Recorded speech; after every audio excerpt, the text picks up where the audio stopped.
पोरांची सकाळची शाळा असली की लईच गडबड होत्या सकाळची. पोरांना डब्याला चपाती आणि भाजी करून दिली. भांडी पण जास्तच पडलेली, भांडी तेवढी घासून घेतली.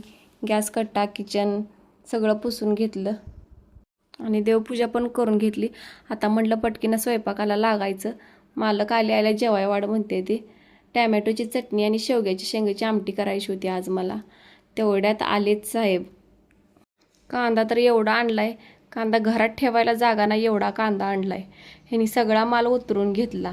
2-3 थप्प्या मारल्या आणि एवढं होऊन सुद्धा अजून कांदा गाडी शिल्लक होताच. टोमॅटो चिरून टोमॅटोची भाजी करून घेतली. आता म्हणलं आमटी पण लागलंच फोडणीला टाकायची. मालकांना अजून एक खेप करायची होती. जाणार होतं यांनी मार्केटला. ह्यांचं चाललेलं माल उतरायचं, तोपर्यंत म्हटलं लागलंच आमटीला फोडणी टाकून घ्यायची. जेवाय वाढायला बरं पडतंय. आमटी शिजूस तोपर्यंत. आमटी काय शिजलीच नाही. आमटी शिजत्या तोपर्यंत म्हटलं भाकऱ्या तर करून घ्याव्या. त्या भाकऱ्या करायला घेतल्या. तेवढ्यात आलंच मालक. जेवाय वाढ म्हणायला लागलेत.